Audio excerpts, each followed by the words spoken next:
Hi all, എല്ലാവർക്കും നമസ്കാരം. അബുദാബിയിൽ നിന്ന് 4 കുഞ്ഞുങ്ങൾ മരണമടഞ്ഞ വാർത്ത കേട്ടിട്ട് ഒന്ന് കരഞ്ഞു പോകാത്തവരായിട്ട്, ഇടനെഞ്ച് പൊട്ടിപ്പോകാത്തവരായിട്ട് ആരും ഉണ്ടാവില്ല. അവരുടെ ഉമ്മയും ഉപ്പയും ഇപ്പോഴും ആശുപത്രിയിൽ തന്നെയാണ്.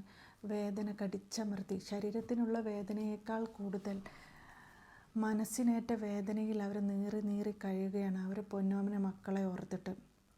ഇപ്പോൾ അവർക്കൊരു പെൺകുഞ്ഞ് മാത്രമേ ബാക്കിയായിട്ടുള്ളൂ. 5 മക്കളായിരുന്നു ഉണ്ടായിരുന്നത്, 4 ആൺകുട്ടിയും 1 പെൺകുട്ടിയും. അതിൽ 4 ആൺകുട്ടികളും അവരെ വിട്ടുപോയി.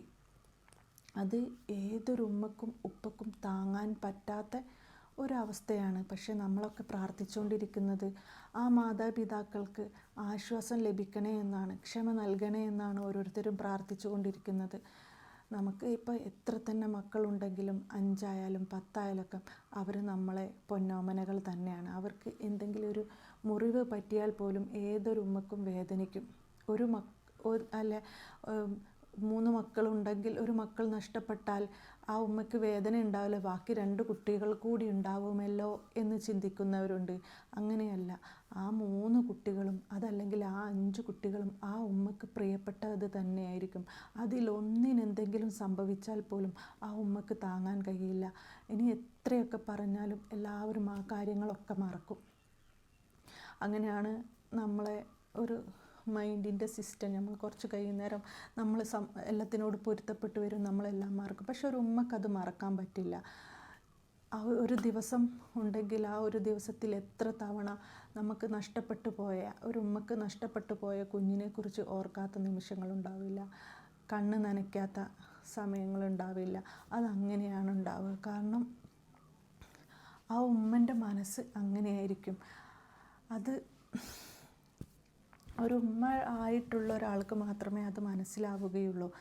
അപ്പം ആ ഒരു സാഹചര്യത്തിനെ മുതലെടുത്തുകൊണ്ട് ചില വർഗീയവാദികളോ അതല്ലെങ്കിൽ ചില മനുഷ്യന്മാരോ സംസാരിക്കുന്നത് കേൾക്കുമ്പോൾ നമുക്ക് ലജ്ജ തോന്നും, അറപ്പ് തോന്നും. ഏതെങ്കിലും ഒരു മതസ്ഥർക്ക് എന്തെങ്കിലും ഒരു അപകടം സംഭവിച്ചാലോ അതല്ലെങ്കിൽ ദാരുണമായി എന്തെങ്കിലും സംഭവിച്ചാലോ അതിൽ സന്തോഷം കണ്ടെത്തുന്ന, അത് ആഘോഷമാക്കുന്ന വൃത്തികെട്ട ചിന്താഗതിയുള്ള വർഗീയ വിഷം തുപ്പുന്ന ചില മനുഷ്യർ നമുക്കിടയിലുണ്ട്. നമ്മൾ തന്നെ കഴിഞ്ഞ ദിവസം ഈ 4 കുഞ്ഞുങ്ങൾ മരിച്ചു കിടക്കുന്ന സാഹചര്യം പഠിച്ചോനെ, അത് ഒരു ഉമ്മക്കും വാപ്പക്കും സഹിക്കാൻ പറ്റാത്തതാണ്. അത്രയേറെ വേദനകളാണ് നമ്മൾ എന്നെ ഏറ്റെടുത്തിട്ടുള്ളത്. ആ നെഞ്ചു പൊട്ടുന്ന വേദനയിലും ഓരോരുത്തരും ആ ഉമ്മക്കും ഉപ്പക്കും ആശ്വാസം കണ്ടെത്താനുള്ള, ഒരു സമാധാനം കണ്ടെത്താനുള്ളൊരു വഴി റബ്ബിനോട് അപേക്ഷിക്കുന്ന സമയത്ത് ഇങ്ങനെയുള്ള കാഴ്ചകളൊന്നും ഇനിയും ഞങ്ങളെ കാണിച്ച് വേദനിപ്പിക്കല്ലേ എന്ന് പ്രാർത്ഥിച്ച് നിൽക്കുന്ന സമയത്ത് ഒരു വർഗീയ വിഷം തുപ്പുന്ന ഒരു വൃത്തികെട്ട ചിന്താഗതിയുള്ള ഒരു നാറി അതിനടിയിലൊരു പോസ്റ്റ് ഇട്ടു. അത് കണ്ടപ്പോൾ സത്യം പറയാ, ഇങ്ങനെ മനുഷ്യന്മാർക്ക് ചിന്തിക്കാൻ പറ്റുമല്ലോ എന്നാണ് ഓരോ മലയാളികളും, മനുഷ്യത്വമുള്ള ഓരോ മലയാളികളും ചിന്തിച്ചു പോകുന്നത്. ഇതൊക്കെ ഒരു മനുഷ്യനാണോ? ഇത് മനുഷ്യനോ മൃഗത്തിനെ നമുക്ക് ഈ മനുഷ്യനോട് ഉപമിക്കാൻ പറ്റില്ല. കാരണം മൃഗത്തിന് പോലും ലജ്ജ തോന്നുന്ന കാര്യങ്ങളാണ് ഇയാൾ ചെയ്യുന്നത്. കാരണം അത്രയും വൃത്തികെട്ട, നമ്മുടെ ശരീരത്തിലൂടെയൊക്കെ ബ്ലഡ് ഒഴുകുന്ന സ്ഥാനത്ത് ഇയാളുടെ ശരീരത്തിലൂടെ വിഷമാണ് ഒഴുകിക്കൊണ്ടിരിക്കുന്നത്. ഇയാളൊന്നും സമൂഹത്തിന് ഒരു ഉപകാരവുമില്ലാത്ത, ഉപദ്രവം മാത്രം ചെയ്യുന്ന അത്രയും നീചനായിട്ടുള്ള വൃത്തികെട്ട ജീവിയാണ് ഇയാളെ. ഇനി എന്തൊക്കെ പറഞ്ഞ് വിശേഷിപ്പിക്കണമെന്ന് എനിക്കറിയില്ല.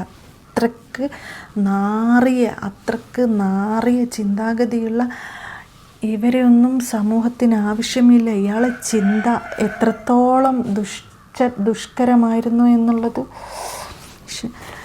ഞാൻ വായിച്ചു തരാം. പന്നി പെറ്റ് ഉണ്ടാക്കുന്ന പോലെ കുറേ എണ്ണം, ചത്തൊടുങ്ങിയാൽ എന്താ, ഇനിയും ഉണ്ടാക്കാമല്ലോ. എങ്ങനെയാണ് ഈ ഒരു മനുഷ്യന് ചിന്തിക്കാൻ പറ്റുക? നമുക്കാർക്കെങ്കിലും ചിന്തിക്കാൻ പറ്റുന്ന കാര്യങ്ങളാണോ ഇതൊക്കെ?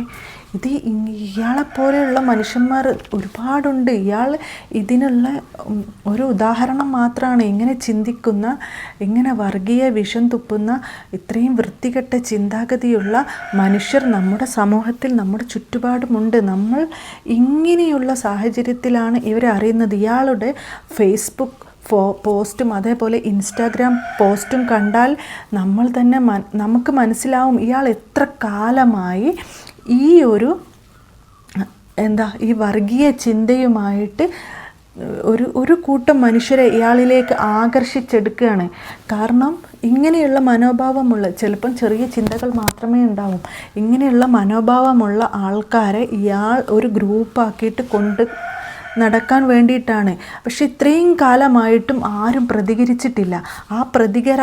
ആ പ്രതികരിക്കാത്തതിൻ്റെ കുറവാണ് ഇയാൾ ഇപ്പോഴും കാണിച്ചു കൊണ്ടിരിക്കുന്നത്. ആര് കാണാനാണ് എന്ന ചിന്തയിലാണ്. അത് ഇയാൾക്ക് ആവശ്യം ഇങ്ങനെയുള്ള ചിന്താഗതിയുള്ള കുറേ ആൾക്കാരെയാണ്. ഇയാളെ പോസ്റ്റിൽ നമുക്ക് മനസ്സിലാക്കാം മുസ്ലിങ്ങളായിട്ടുള്ളവരോട് എത്രത്തോളം വിദ്വേഷം ഇയാൾ പുലർത്തുന്നുണ്ട് എന്നുള്ളത്. അങ്ങേയറ്റം വിദ്വേഷം പുലർത്തുന്ന ഒരു മഹാപാപിയാണ് ഇയാൾ. ഇതിനു മുമ്പ് ഒരു യാത്രയിൽ കുറച്ച് കുട്ടികൾ അവരെ നമസ്കരിക്കുന്ന ഒരു ഫോട്ടോ വെച്ചിട്ട്, അതായത് യാത്രക്കിടയിൽ ഈ കുട്ടികൾ വഴികരികിൽ നിന്ന് നമസ്കരിക്കുന്ന ഒരു ഫോട്ടോ വെച്ചിട്ട് ഇയാൾ പറയാണ്, എനിക്കെങ്ങാൻ ഒരു ട്രക്ക് ഉണ്ടായിരുന്നെങ്കിൽ ഒന്നിനെയും അവശേഷിക്കാത്ത വിധത്തിൽ മുകളിലൂടെ കയറ്റി ഇറക്കുമായിരുന്നു പന്നിക്കൂട്ടങ്ങളിൽ. അപ്പോൾ ഇയാളെ മനസ്സെങ്ങനെയാണെന്നുള്ളത് ചിന്തിക്കണം. ഇയാൾ ഇന്നും ഇന്നലെയും ഒന്നും തുടങ്ങിയതല്ല, ഒരുപാട് കാലങ്ങളായിട്ട് ഇയാൾ ഇത്തരം പോസ്റ്റുകൾ ഫേസ്ബുക്കിലൂടെ നിരന്തരമായിട്ട് ഇട്ടുകൊണ്ടിരിക്കുകയാണ്. ഇതിനെ അനുകൂലിക്കുന്ന ഒരുപാട് പേരുണ്ട് എന്നുള്ളത് ഓർക്കുന്നവരാണ് അതിലും വലിയൊരു സങ്കടം. ഇയാളെപ്പോലെയുള്ള മനസ്സുള്ളവർ ഒരുപാട് പേരുണ്ട്. അങ്ങനെ ഒരു സംഘടനയ്ക്ക് വേണ്ടിയിട്ടാണ്, അങ്ങനെ ഒരു സംഘമുണ്ടാക്കാൻ വേണ്ടിയിട്ടാണ് ഇത്തരക്കാർ ഇങ്ങനെ പോസ്റ്റുകളുമൊക്കെ ആയിട്ട് നടക്കുന്നത്.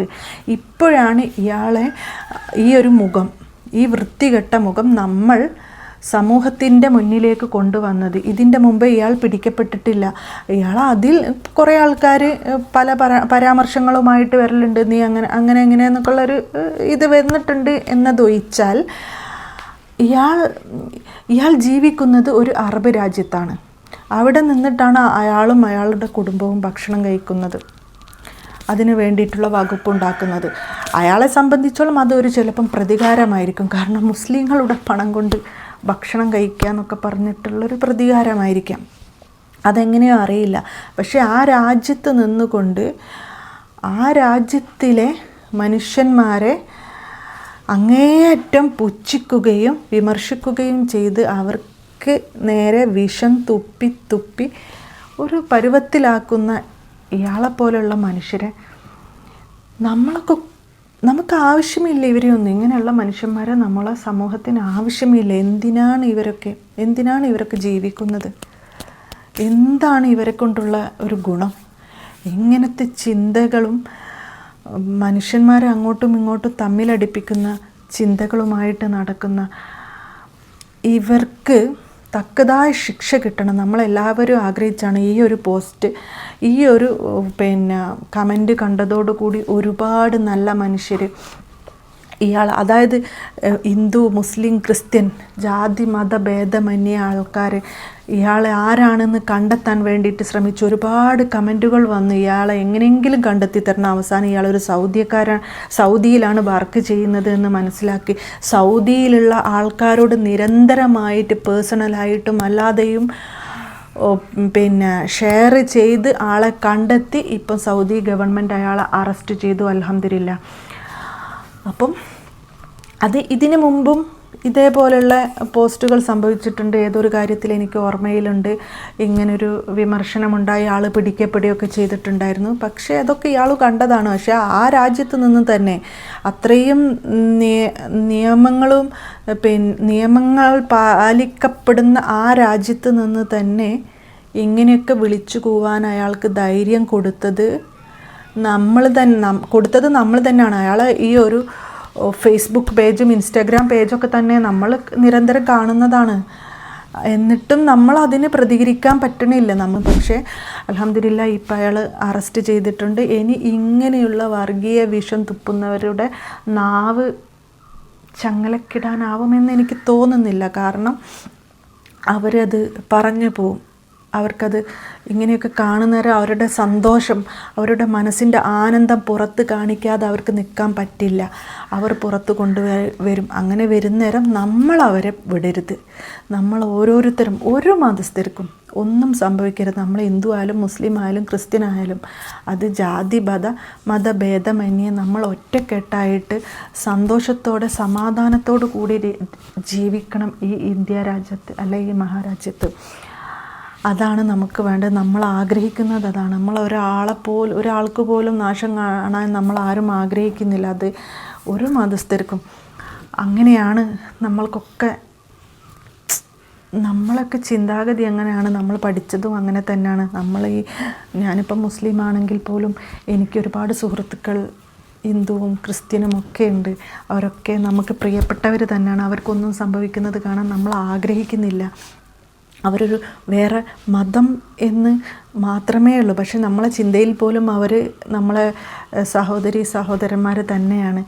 അതിൽ യാതൊരു മാറ്റവുമില്ല. അങ്ങനെ ഒരു കാലഘട്ടത്തിൽ, പുരോഗമന കാലഘട്ടത്തിൽ ഇങ്ങനെയൊക്കെ ചിന്തിക്കുന്ന മത തീവ്രവാദികൾ നമുക്കിടയിലുണ്ട് എന്ന് ചിന്തിക്കുമ്പോൾ തന്നെ നമുക്ക് പുച്ഛം തോന്നുകയാണ്. ഇവരോട് അത്രയ്ക്ക് അറപ്പും വെറുപ്പും തോന്നുകയാണ് സത്യം പറയുകയാണെങ്കിൽ. ഏതായാലും ഇങ്ങനെയുള്ള പോസ്റ്റുകളും ഇങ്ങനെയുള്ളതൊക്കെ കാണുന്നവരെ നമ്മൾ ആദ്യമേ തന്നെ റിപ്പോർട്ട് അടിക്കുകയും ഇതിനെതിരെ പ്രതികരിക്കുകയും ചെയ്യണം. ഇങ്ങനെയുള്ളവരെ വളരാൻ വിട്ടുകൂടാ. ഇങ്ങനെ വളരുന്നതിനനുസരിച്ച് ഇവരുടെ മനോഭാവങ്ങളും ഇവരുടെ ചിന്തകളും മാറി മാറി വന്നുകൊണ്ടേയിരിക്കും. മാറിയെന്ന് വെച്ചാൽ ഇതിന് ഉയരങ്ങളിലേക്ക് എത്തിക്കൊണ്ടേയിരിക്കും. ഇവർ വലിയൊരു സംഘടനയായിട്ട് മാറും. എന്നിട്ട് ഒന്നും അറിയാത്ത പാവങ്ങളെ പോലും ഇവർ കൊണ്ടുവന്ന് വലിയൊരു ഗ്യാങ്ങായിട്ട് മാറ്റും. അങ്ങനെയൊന്നും ഉണ്ടാവാതിരിക്കാൻ നമ്മൾ തന്നെ ശ്രദ്ധിക്കണം.